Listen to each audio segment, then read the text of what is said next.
We now welcome the number 10 ranked UFC women's flyweight contender in the world, Maycee Barber. Maycee, thank you for the time today. Thank you. We will take the first set of questions from Gabriel Gonzalez with Cageside Press. Hello, Maycee. How are you? I'm good. How are you? I'm doing well, thank you. Maycee, I feel like a lot of people are boiling this fight down to, Alexa's great boxing, but Maycee Barber just has to get her down to the mat and that's a wrap. Can you explain why it's not always that simple? I mean, that's how a lot of people could look at it, because it's true. She does have great striking, but I'm also known for my ground and pound and my ability to finish on the ground.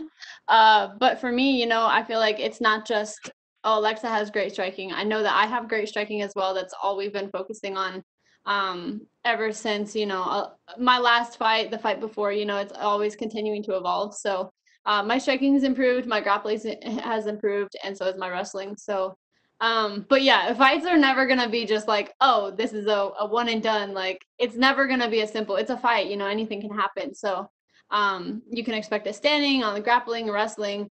It can go just about anywhere. I know that you're always working hard in the gym. Obviously, the injury slowed that down a bit, but you're very married to the game, so to speak. You're young in your career. What is something that you've, finally gotten good at in terms of just the fight game that maybe you weren't, so great at earlier in your career? I think one of the biggest things for me, and just in overall like training and evolving as a fighter and athlete, is just the maturity. It's not just the training, it's also the recovery, it's also the nutrition, it's also just the mental preparation. And I think just being able to fully train and learn everywhere has helped me a ton. And for me, I don't just want to be a good fighter. I want to be a good professional athlete. I want to be a good overall human, and just like my whole body, like everything. And I want it to all be 100% and the best I can be. Yourself and Sean O'Malley still remain come from season one, kind of like the faces of Contender Series. 2020, several guys had a chance to headline UFC events. None of them got the win. You versus Jojo Calderwood would be a great main event on a fight night. Do you feel like you could be the one to kind of get that first main event victory for the Contender Series guys and girls?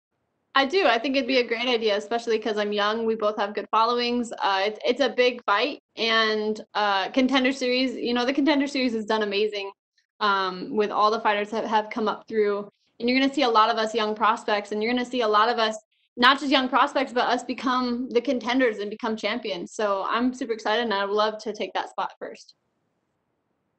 My final question, I'm asking all of the fighters this. You guys are fighting on Valentine's Day weekend. What is Maycee Barber's idea of a romantic Valentine's Day? I actually don't know yet. But I have, honestly, this fight has been the main focus, and it's been a bummer to not have everybody be able to be here with me, my friends, my family, but my family is actually on their way right now so that I can spend the day with them afterwards. So I'm probably going to be spending it with my family and my friends. Hey, thank you, Maycee, and good luck. Thank you. We will take the next set of questions from Martina Kaluch with In the Cage. Hello, do you hear me? Sorry. Mikey? Oh, hello, Maycee. Hi. Just wanted to make sure that you hear me because I had some technical problems further. Okay, Maycee, just 3 questions from me. First of all, I would like to know what kind of lesson did you take from this fight with Roxanne Modafferi? I think for me, the lesson that I learned was just overall just patience. And it wasn't just in the fight. It was mainly after the fight that I learned that, patience and just mentality of being able to learn in different ways. Okay. And fighting in co-main event, is it like some additional stress for you? No, things happen. The co-main event fell through with Chris Weidman getting positive. So obviously that sucks for him and his opponent, but I'm definitely excited to be able to be moved up to co-main event. That's just closer to being main event, and I feel like that's where we belong. So I'm excited. I'm sure that you've heard some words from ESPN presenter Steven Smith and he said that he doesn't like to watch women punching their face each other, and he doesn't want to watch women MMA at all. What would be your message for Steven Smith and all those people, mainly guys, who don't like women MMA? You know, I feel like for females, we are in a male-dominated sport, but that doesn't mean that we can't do that as well. You know, we are very good, and you've seen it with some of the best fights in all of MMA have come from women. You know, Joanna versus Weili is a great example of that, and that was something that people are always going to remember. And for people like Steven Smith and all the haters, most of them can't even throw a punch. So there's a lot of opinions that I have on that. But really, I've been focused on this fight, and I've just been waiting to be able to say what I want to say about different things like that for the end of the fight. Of course. Thank you very much. Have a great fight. Thank you. Yeah. We will take our next set of questions from Damon Martin with MMA Fighting. Hey, Maycee, coming back from the injury, medical science has advanced so much in recent years to where, a knee injury like yours is no longer the career changer it used to be. As you come back from that, how have you felt in terms of, your confidence on the knee, things like that? Because, again, I know that is a big deal, especially for a fighter like yourself who is so dynamic with your kind of explosive takedowns and things like that. How was that coming back? And I hear a lot of fighters say they actually feel better, after coming back from something like that. For me, I feel like I had the best surgeon in the world. I had the best therapy in the world. I had a great team behind me. And on top of that, I'm 22. So I feel like overall, for me to have such a serious injury, it was a blessing that it came at such an early time in my career, because I have the youth on my side to be able to heal, and I had the best team in the world to help me. So yeah, I do feel actually like a better fighter and a better athlete. And I feel like my movement and everything is stronger through the injury, just because of how much recovery and how much focus we were able to put on training my legs and making sure that everything was strong and ready to go. I know you've worked with a lot of different coaches, during your career. I know for this camp, you were working with Mike Valley and Izzy Martinez, the team out in Chicago. How much has that team added for you? I know talking to Mike Valley when he was working with Felice Harrigan said that he's built a really strong program, especially for the women's fighters in his gym. So how much has that team added to you as you come back for this fight? It's been huge. Mike Valley is an awesome coach. Izzy Martinez, I've known him a long time. He's an awesome coach. They're both very different personalities. Mike is a lot more laid back, more technical, and Izzy's super technical, but he's also like a go-getter, like a go, go, go. And he's good energy to have around, and I'm very bummed that I can't have him here tonight for Saturday. But overall, I mean, the camp has been amazing. I've had every single day of every single practice has been focused on me and what we need to do for this fight and for the future fights. So it's been a really strong camp, and there's been a lot of women that I've been able to work with. And also for me, it wasn't moving from Milwaukee to Chicago was not because, the last camp that I was at was bad. It was just because I wanted to make sure that the focus was on me, and the training partners that I had were my size and a lot more women. So that's what we did. When you first got to the UFC, Maycee, you had no problem setting high expectations for yourself, saying you wanted to be the youngest champion in company history. Obviously, you can't predict a knee injury, knocking you out for a year. But obviously, as you come back now, what kind of goals, what kind of expectations are you putting on yourself as you step into this fight and kind of reintroduce yourself to the flyweight division? I always want to set high expectations. I'm never going to shoot and aim low and set low goals. That's not something I'm ever going to do, because it's not satisfying. I want to aim big, and I want to go for big things, because for me, the bigger the goal and the bigger the dream, the higher the reward. So, and the more I can push, I want to push, and I want to grind, and I want to grow to be the best that I can, and I want to shoot for big things. So, the goal and the ambition is still there, even from when I started and signed with UFC. Last one for me. You've fought on big stages and you've had a lot of attention since you arrived at the UFC. But as you come back, this fight is obviously going to be a little more important just because of the time off and the injury. But you are stepping into a co-main event. on a pay-per-view. Do you feel like this is an opportunity for you to really shine and kind of remind, the rest of the flyweight division from Valentina Shevchenko on down, that you are here and that you are still coming for everybody in the division? Because this is a, kind of a bright spotlight for you to fight under.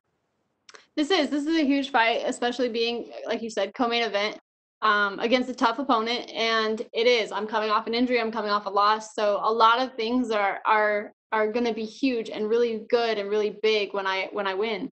And I'm super excited to be able to show all the flyweights that I'm still here and I'm still coming. And I know that I don't have to show them because they already know. Thank you, Maycee.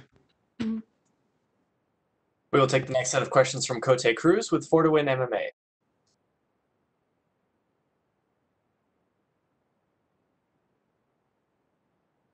Cote, please go ahead. See, I'm so sorry. I'm so sorry. I just had a technical difficulty. I'm so sorry. How you doing, Maycee? Good to talk to you.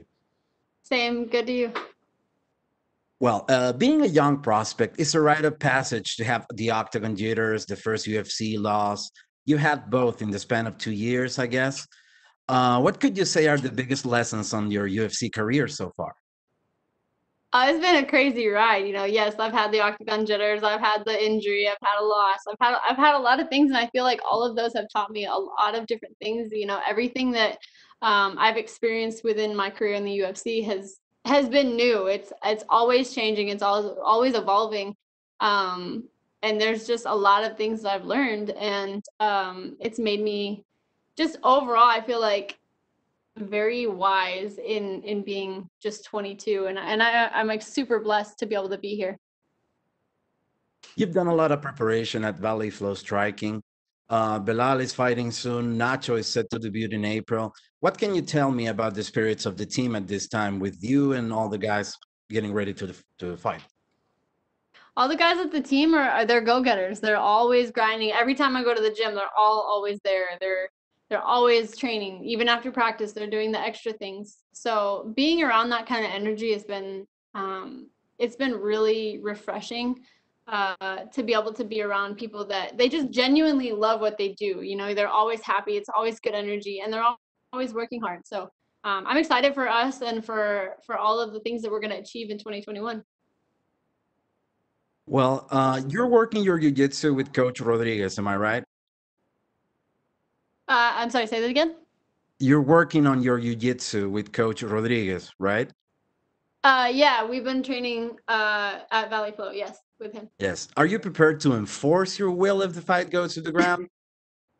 Yeah, we're always prepared, and Coach Alberto he's been awesome. The top game, the pressure, everything has been really focusing on what we already have been doing, but just making it just that much better. Grasso has been a big name in the organization for a few years now. What do you think a victory over Alexa can do for you in terms of future opportunities? I feel like a win over Alexa is big. It's obviously big because, like I've said in the past, she has a big following. She's a strong fighter. She's a tough fighter. She's been around for a while. She's got a solid record against a lot of solid fighters, and a win against her shows a lot of things because she hasn't just fought girls who you're like, who's that? She's fought Karolina Kowalkiewicz. She's fought Tatiana Suarez. She's fought some tough girls. So a win over her is going to show where I belong. Final question from me. As a Chilean, I need to ask about the relationship between you and Nacho Bamontes and Caro Gallardo. How is the day-to-day with the Chilean colony there in Chicago? I love those guys. I train with Caro basically every single day. She's around my size, so we were sparring, we were training, we were doing all the drills together. I love her. She's becoming a good friend of mine, and same thing with Nacho. He's just a little bit bigger. I can't really train with him as much. He helps a little bit with the movement, but aside from that, it's just he's in the gym. So they're a lot of fun to be around, and just like I said, the vibe around the gym has been it's been refreshing. Again, they love what they do.